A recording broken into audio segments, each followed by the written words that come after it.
कलयुग वो महाभारत है जहां अपने ही लोगों के द्वारा धोखे मिलते हैं, छल मिलते हैं, कपट होता है। अगर बात अपने दुश्मन की हो तो उससे तो आदमी निपट ले, क्योंकि वो तो दिखाई दे रहा है। लेकिन अगर अपने ही धोखा देने लगे, छल करने लगे, तो उससे आदमी कैसे निपटे? क्योंकि धोखा तो अपने ही लोग देते हैं। कोई दुश्मन आपको धोखा नहीं दे सकता, क्योंकि आप उस पर कभी विश्वास ही नहीं करोगे।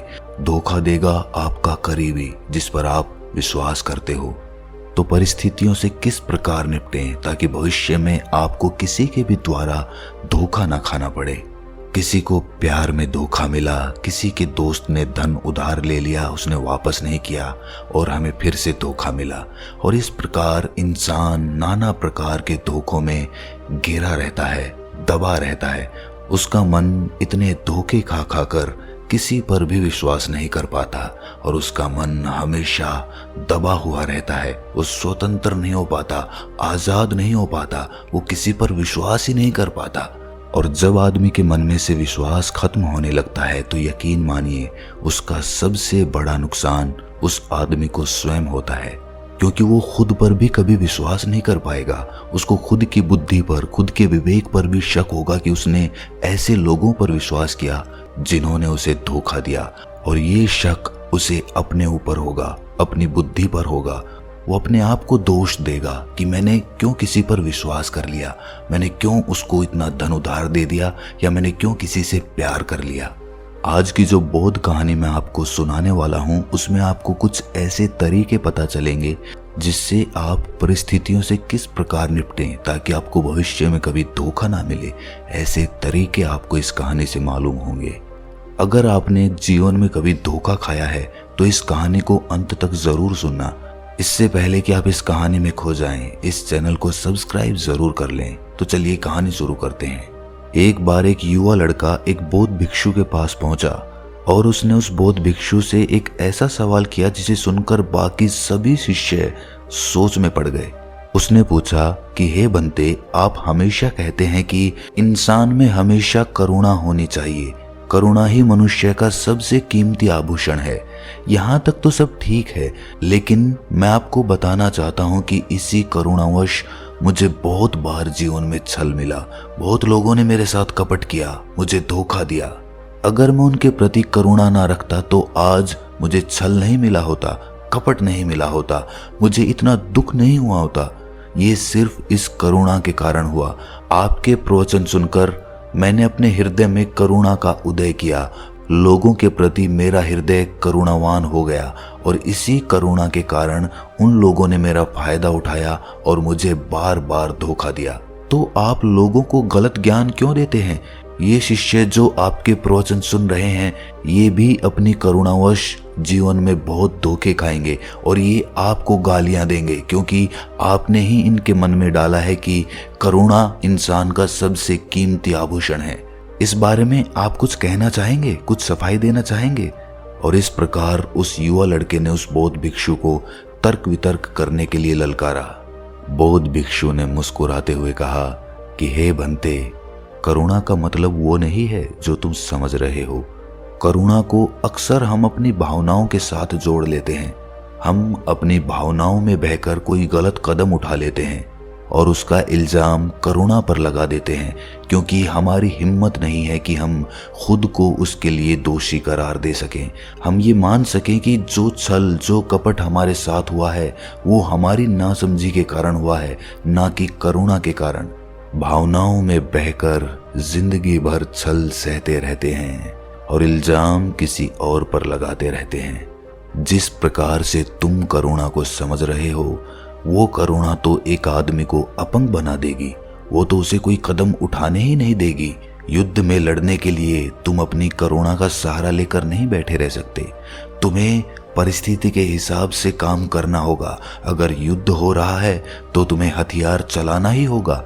तुम ये कहकर पीछे नहीं हट सकते कि मेरा हृदय करुणावान है, मैं किसी पर हथियार नहीं उठा सकता। याद रखना, ये एक कायर की निशानी होती है।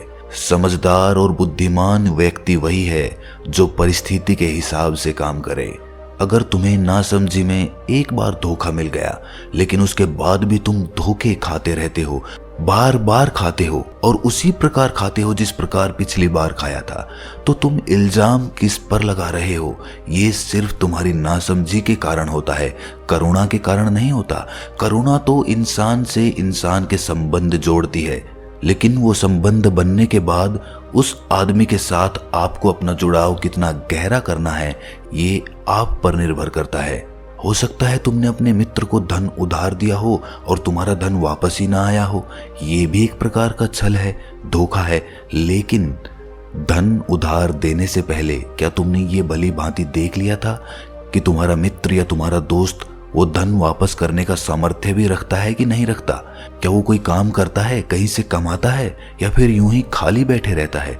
अगर वो खाली बैठा रहता है और फिर भी तुम उसे धन उधार दे देते हो, तो तुम ये भी सोचो कि वो वापस कैसे करेगा।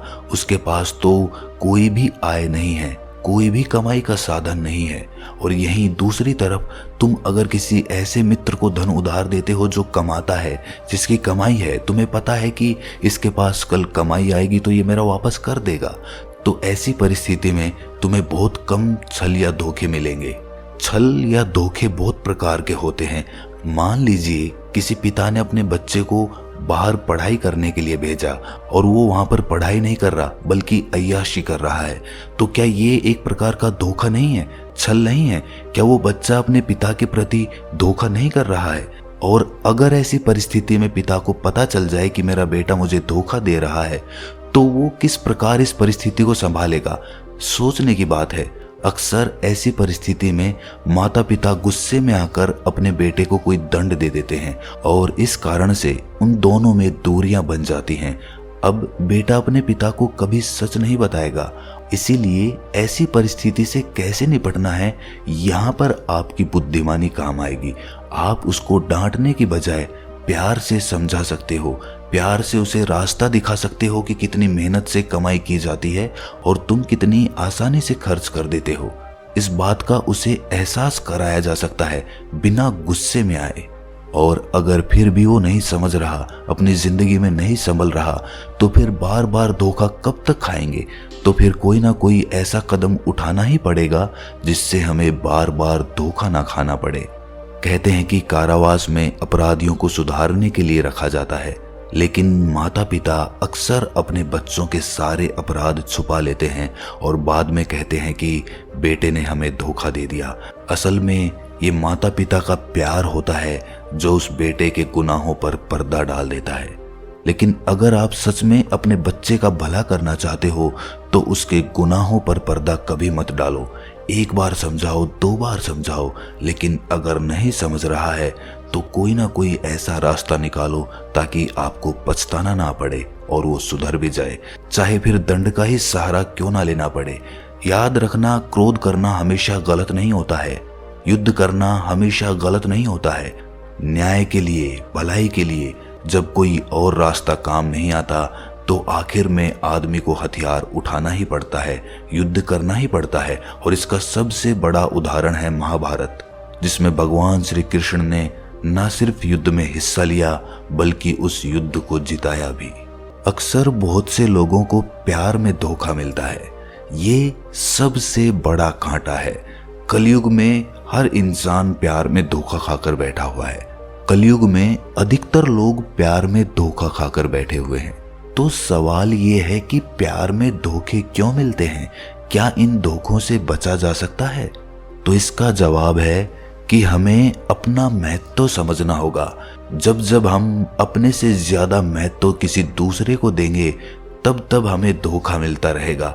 अक्सर प्यार में, प्रेम में इंसान अपने से ज्यादा दूसरे व्यक्ति को महत्व देने लगता है, उसकी इच्छाएं, उसकी भावनाएं, उसका जीवन, और अपने जीवन को भूलता ही चला जाता है। ऐसे में दूसरे इंसान को ऊब पैदा हो जाती है। ऊब पैदा होना स्वाभाविक है। जब आप में अपना अस्तित्व बचा ही नहीं, जिसकी वजह से सामने वाला आपसे प्रेम करने लगा था, वही चीज आपके अंदर बची ही नहीं, तो फिर वो प्रेम भी खत्म हो जाएगा और फिर आप कहेंगे कि प्रेम में धोखा मिल गया। अगर आपने अपने से ज्यादा महत्व दूसरे को नहीं दिया होता तो आपको धोखा मिलता ही नहीं। अगर मिलता भी तो आप इतने आहत नहीं होते। कितने ही लोग प्रेम में धोखा खाने के बाद आत्महत्याएं कर लेते हैं। क्या उनके जीवन में सिर्फ वही इंसान सबसे ज्यादा महत्वपूर्ण था? क्या उसके माता पिता, भाई, बंधु, उसके दोस्त वो उसके लिए महत्वपूर्ण नहीं थे? क्या उनके लिए उसे नहीं जीना चाहिए था? सिर्फ उस एक इंसान के लिए मर जाना, बाकी सब लोगों को अनदेखा करके, ये कहाँ की समझदारी है? ये कहाँ की बुद्धिमानी है? आप मत समझिए अपने माता पिता, अपने दोस्तों को महत्वपूर्ण, लेकिन आप अपने आप को तो महत्व दीजिए। आपने तो अपना महत्व कुछ रखा ही नहीं, तो फिर आपके पास मरने के अलावा कोई चारा नहीं बचेगा। बहुत धोखे मिले हैं ऐ दिल तुझको, अब तो अपनी कद्र करना सीख जा। आखिर में बात समझने की होती है कि दिया हुआ दान कभी भी वापस लेने की चेष्टा से नहीं किया जाता। याद रखना, अगर आपने कभी किसी गरीब की मदद कर दी जो धन धान्य संपन्न नहीं है, उसके पास कोई ऐसा साधन नहीं है कि वो आपकी पूंजी वापस लौटा सके, तो उसे दान ही समझना चाहिए। अगर आपका मन धोखे खाता रहेगा, लगातार धोखे खाता रहेगा, तो आपका मन परिपक्व हो जाएगा, उसका बचपना खत्म हो जाएगा, वो किसी पर विश्वास नहीं कर पाएगा और उसका विश्वास परमात्मा पर से भी उठता चला जाएगा। इसीलिए स्वार्थी बनो। स्वार्थी का मतलब होता है स्वयं का अर्थ समझना। स्वयं का अर्थ समझने की कोशिश करो। चाहे लोग आपको स्वार्थी कहें, उससे कोई प्रयोजन नहीं है। आपको सिर्फ ये देखना है कि आपका मन किसी धोखे में, किसी फरेब में ना पड़ जाए। अपनी आंखें खोल कर रखिए, होश में जियो, परिस्थिति को ठीक प्रकार देखो, उसको समझो और उस प्रकार से क्रिया करो, ताकि आपको कोई छल ना मिले। अगर मिले भी तो वो आपके लिए एक सीख बन जाए। भावनाओं में बहकर एक ही इंसान से बार बार धोखा कभी मत खाना। जिस प्रकार सांप का स्वभाव होता है, उसी प्रकार धोखेबाज इंसान का भी स्वभाव होता है। वो अपना स्वभाव नहीं छोड़ सकता, जिस प्रकार सांप अपना स्वभाव नहीं छोड़ सकता। अक्सर हम दूसरों की बातों में आकर, उसकी भावनाओं में बहकर फिर से उस पर विश्वास कर लेते हैं, उस पर भरोसा कर लेते हैं और हमें हर बार उससे धोखा मिलता रहता है। इससे तो ऐसा ही लगता है कि हम अपने आप को खुद चोट पहुंचाना चाहते हैं, और असल में हमारे अवचेतन मन में कुछ ऐसी सूचनाएं भरी हुई हैं जिनसे हम खुद को चोट पहुंचाना चाहते हैं। ये बात सुनने में बड़ी ही अजीब लगती होगी, लेकिन ये सत्य है। इस सत्य को पहचानो, देखो और होश में जियो। ये प्रवचन सुनने के बाद सभी शिष्यों को करुणा का अर्थ भली भांति समझ में आ चुका था। अब वो करुणावश किसी से धोखा नहीं खाएंगे, क्योंकि वो धोखा और करुणा इसका फर्क समझ चुके थे। और मैं आशा करता हूं कि आप भी इसका मतलब भली भांति समझ गए होंगे। अगर फिर भी आपका कोई सवाल है तो आप कमेंट सेक्शन में पूछ सकते हैं। तो मिलते हैं अगली किसी कहानी में, तब तक के लिए अपना ख्याल रखें।